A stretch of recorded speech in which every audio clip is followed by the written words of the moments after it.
Hey everyone, hi, welcome back to my channel. I'm Shelly and I recently quiet quit my YouTube channel. Now, what does that mean and how does that apply to this channel? Well, there was a TikTok that came out recently, though I heard about this concept of quiet quitting through NPR, National Public Radio. It was a small little segment they did, and I was very curious about the title Quiet Quitting, and I wanted to know what that was all about. So if you don't know what quiet quitting is, what quiet quitting essentially is putting boundaries in place in your workplace. It's something that millennials, a lot of millennials, I believe, are doing, according to this radio segment. A lot of millennials are putting boundaries in place for their work unless they are compensated for it. So essentially, millennials, quiet quitters, are tired of checking their emails after hours, on weekends, taking phone calls, doing work outside of work hours, and again, sort of putting boundaries in place so that there is a work-life balance. Now, the part of quiet quitting that I decided to take on, and I thought it was a great term for my YouTube channel, was that part of quiet quitting is refusing to participate in hustle culture.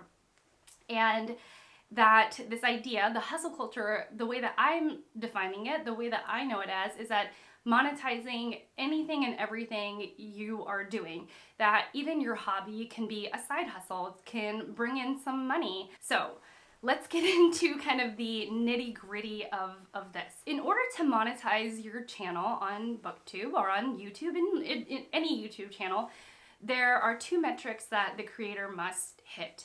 The creator must have 1,000 subscribers and 4,000 watch hours. And I hit both of those metrics back in March of this year. And what I did was I turned on my monetization, partly because I was curious. Curiosity killed the cat. I was curious as to how much money I would possibly make with a tiny little YouTube channel like mine. My channel is small compared to those who have millions or hundreds of thousands of subscribers, but it is quite large depending on where you're at and how you're looking at my channel. But in this scheme of YouTube, my channel is very, very tiny. And so anyway, so I turned on my monetization, and I started earning money on my channel, on my videos. For those who click on it, if there is an ad at the beginning or at the middle or at the end of my videos, I would get paid like a percentage of a penny for every ad that ran on my video. Now here's the deal, I didn't actually get paid out for any of my monetization that I have earned because it was a test. I turned on monetization to see what it would do, to my channel, to see what it would do to me. And here's what it did to my channel. Immediately I started getting more views. So when you turn on, I found out when I turned on my monetization, YouTube fed my videos into their algorithm more. So I started getting more views on my videos. And here's what it did for me. I started entering into a conversation with the algorithm. I started thinking what videos would do well in the algorithm, what videos won't do well in the algorithm. And I started having a conversation with the algorithm. You know, what words are searchable, what search terms will pop up more, how will this video be able to be sold better? And so there was a monetization debate here on BookTube recently, and it inspired me. Oh, let me back up a little bit. So one of the reasons why I haven't earned anything from my YouTube channel is because I didn't fill out the rest of the required paperwork in order to earn that money. So they need all of your tax information, your W-2, like you are signing up to work for YouTube in order to get paid out for the monetization that you have earned or that I have earned. So I decided that I didn't want to do that yet because I was not earning very much per video per month, enough for me to even really want to fill out that paperwork in order to gain that money. So as of this moment, I have actually seen $0 come to me from my YouTube channel. So let me move forward a little bit. So there was a debate on monetization here on BookTube, and it got quite heated. And before that debate really kind of took off, I made a video and I was like, I'm gonna talk about my monetization journey, and I just wanted y'all to know that I turned off my monetization. And so that's what this video is. It's me talking about my monetization journey. And so yes, indeed, I did click off on all of those videos. I clicked turning off every individual video. I turned off my monetization. And here's what happened. Basically immediately, like the moment I turned off monetization on all of those videos, the algorithm stopped feeding my videos out by at least 100 views in 48 hours, meaning that I am getting at least 100 less views in 48 hours on my YouTube channel since turning my monetization off. It has also made me realize that I was very much so talking to the algorithm in my videos. I wanted to cram in a bunch of search terms. I wanted to have a conversation with the algorithm so that my videos could do better, because I wanted my channel to grow, because growth is good, right? And then, so after having turned off my monetization and after having taken a step back and reassessed what this channel means to me, I've come up with a couple of different things. One is BookTube is not just for me a conversation that I'm having with friends. It is very much that. I love this BookTube community, and I think it is quite apparent both on my channel and how I interact with you all, even though I've been not the greatest at leaving comments, but I do watch a ton of BookTube, and I very, very much enjoy the community. I love that there are passionate readers out there wanting to film themselves and share themselves with others who are also equally as passionate about reading and books, and that has been incredible. I've always loved bookish people, and so this is me indulging in something that I absolutely love. But as I said, BookTube is not just a community thing for me. I don't just sit here and film because I want to be a part of the community. It is very much a creative project for me. I love basically the entire process of BookTube for me. Part of it is because I have been a huge fan of YouTube for years. I started watching YouTube, and I know like some of you have been watching YouTube for longer, so on and so forth. But I've been watching YouTube for 13 years, I think, and I have enjoyed YouTube for that entire period. Don't know if I've even gone a day without watching a YouTube video. I'm sure I have, but I've just loved YouTube. I've watched beauty content, lifestyle content, vloggers, BookTube. I have run the gamut on my YouTube watching. So YouTube as a platform I've loved. I love making videos. I mean, I love getting ready. I love getting ready for YouTube videos. I love setting up my background. Not that you have to, but this is something that I genuinely enjoy. I fiddle with my background constantly. It's something that I love messing with. I like changing things out. My husband and I have a photography and camera hobby. We have so much equipment. It's something that we have done before BookTube. We've actually been very much interested in photography for the whole entire duration of our relationship, and our anniversary is coming up. So it will be, let me think, 13 years? Oh gosh, I think it'll be, let me think. Yeah, I was right. So 15 years together and 13 years married. So we've been photographers, amateur, fun photographers for that entire time. Photography and visual imagery has been part of our relationship and part of our passion, and we often, fuel it. And so YouTube as a visual platform has very much appealed to me because it scratches that itch of visual media that we both love, that I can share with my husband. Though my husband does very, very, very, very little for me on my YouTube channel. Occasionally he'll set up a shot. He didn't set up this one. And very occasionally he'll edit a thumbnail picture, but mostly because he's like, I like that. Can I edit that for you? And I'm like, oh sure, yeah. you can edit that one for sure. I like filming myself. I think about the videos that I want to make almost constantly. I'm constantly inspired by what I can make for this channel. I love that part of it. I love editing my videos. I like the metadata because I'm a nerd. And one of the things that I actually loved in school was bibliographies, writing out bibliographies and citations and annotations. And so I like that part, though sometimes I don't have the time to fill out my description box in the way that I like, but it's still something that I enjoy. So from beginning to end, then you put up the video and then there are the comments and the interactions and the community stuff, and I love that as well. So from the inside out, I love BookTube as a hobby. It really scratches a ton of itches for me in so many ways.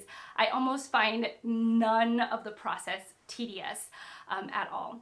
So here's what happens is that when I turned on my monetization and then when I turned it off, I didn't realize how much my mind was hooking into the algorithm and what the algorithm was doing and the way that the algorithm was feeding my videos.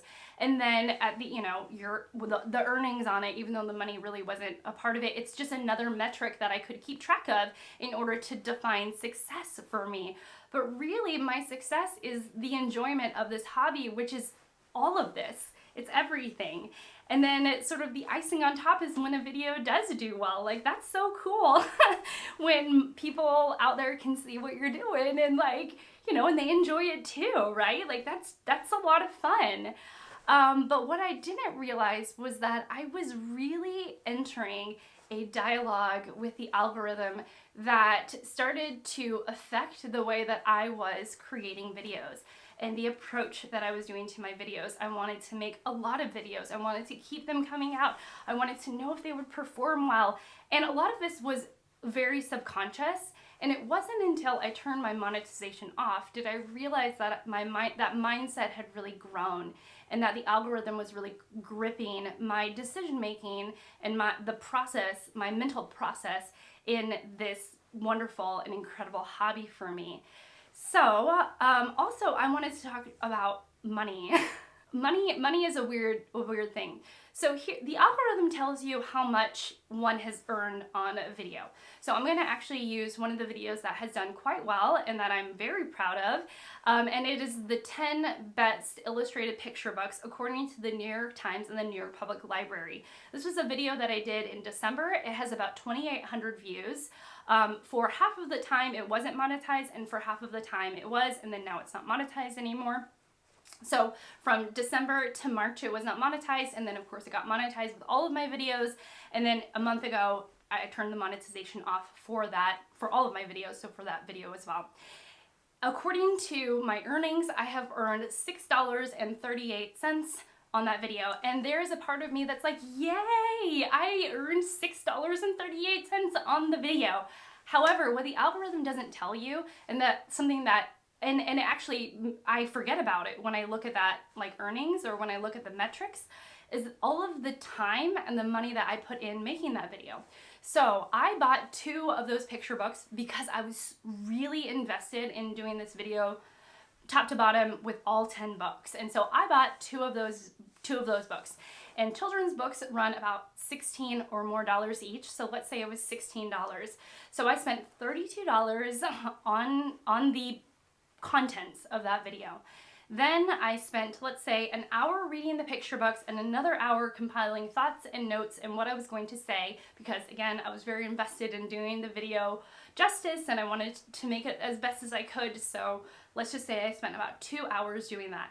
Then I had 2 different shots. I had the shot in which I am flipping through the pages so that I can show you all what the books look like. And then I have the shot where I am talking. Then there is the editing process, which let's just say it took 4 hours. So 2 hours to film, so an hour to read the book, an hour to compile notes, an hour to film the overhead shot video where I'm flipping through the pages, an hour to talk to you all with bloopers and wanting to say what I wanted to say, and then about 4 hours of editing the video. And then let's just say another hour to put in all of the metrics of it. So that's 9 hours altogether, $32 spent. And so I'm in the hole. Like, I have made nothing. I have not even recouped my cost for that. And if I was thinking in terms of money, it's not sustainable. It's not, when I actually break it down, I have made nothing on the video. And so if I were to define the videos in terms of money and how much I'm making and making it, you know, better and earnings, then I would be in the hole. But the algorithm doesn't remind me of that. The algorithm is like, look, you made $6.38 on this video. Isn't that awesome? And I'm like, yes, but then I have to use my own critical thinking brain and my own memory to be like, but I also spent 9 hours making it and 32 of my own hard-earned dollars in order to even make the video possible. I hope in terms of money and dollars that makes sense. So in a way, when I look at the metrics, it is tricking myself. I am tricking myself into thinking that I'm making money, that I am actually earning, when in reality, I'm not. My time would be better spent doing things around the household, reading, doing other things. But instead, if I were to think, I'm doing this because I love it. This is kind of me time. It's a creative project. It fuels my creativity. It's hopefully a great resource for BookTube. I hope people enjoy it. I hope people learn something from it. Then in terms of that, I'm like, this video was wildly successful. This video was incredible. It was, you know, it was useful. It was done the way that I wanted it to be done. It fueled my creativity. I learned about books that I would have never heard about, and I was so glad to bring this list to you all. And so in terms of that's wonderful. But a lot of those things are not measured in terms of stats and money and algorithms and earnings and monetization. I have to remind myself of the pride and joy that I get from my own channel and the work that I do for it, you know? So there are 2 more things that I would like to say about this. One of which is in terms of Patreons and this, you know, the small earnings. So for right now, because my channel is making quite literally so little money, like, and because monetization is often everything right now anyways, I would rather like continue to quiet quit my channel to make sure that I am not participating in hustle culture and that I am doing BookTube for all of the right reasons, to meet other booktubers, to engage in awesome conversations with other book nerds like me, to fuel my creativity, and to keep my brain working in a way that I really, really enjoy. And here's the other thing, is that I find it strange to ask my friends for money. It's something that I would never ever do in my real life. And because my community is relatively small, and because how I feel about my community on my channel is that I feel like I know every single one of you. There is not a ton of people coming by my channel constantly. Not a lot of people are new here popping up and saying, hey, hi, I'm new, blah, blah, blah. There's not a lot of that. So it feels like a very small, tight-knit community. And when I remind myself of that, when I start to think about, oh, I could earn more through Patreon and I could actually make this a job, or maybe I could, you know, maybe I don't need monetization, but maybe a Patreon will fuel my, you know, my reading. I find that strange because in my real life, I would never ask a community member like that, a real life community that I was in, for money. I just wouldn't. I just also, and since it feels so familial for me, like this community feels like a community, it feels like I'm asking my friends for money. And I find that really weird. Like, I just do. And so here's the deal. If I decide, this is very much how I feel right now about my channel, and this is very much how I feel about monetization in this moment. If my channel changed in this way, like I was getting so many views that the money I was making on YouTube through monetization was substantial, then perhaps I would change my mind about monetization. But as of right now, I again feel like it's such a familiar, it's such a small community that I just don't want to turn this into some sort of hustle, because that's not what this is, truly. And if it ends up becoming some sort of hustle, I will make a video about that and I will tell you all. But as of right now, it's not. And I don't want to trick myself into saying it's not a hustle, but it kind of is, because my channel is earning money on it, and that is changing the way that I think about my channel, and blah, blah, blah, blah, blah. I would rather just call what it is. This is not a hustle for me. And if that changes, again, I will let you all know. Also, when it comes to, you know, if I ever got, I don't want to say like big enough, because I don't even know what that means, but if I ever got to a place in which perhaps the channel grew in such a way that it didn't feel like I was specifically asking my friends for money, and then maybe I would start a Patreon. But until that happens, my feelings stay the same. I don't want to trick myself into thinking that this is some sort of hustle that I'm making money from. No, actually, I'm probably losing a lot of money from it, considering all the books that I buy and all of the, you know, projects that I've done and all of that. So I don't want to trick or fool myself into saying that this is some sort of side hustle when it truly isn't. And I don't want to treat it like it is. So that's really important for me. And the other thing is that I don't, like in my real life, I would never, like I would just never ask somebody for $1 to support me in something. I just wouldn't. And so as of right now, I'm not gonna do that. Now, this is very, I know that I framed it all in my my point of view, but as a reminder, this is just my feelings about my channel and where I'm at.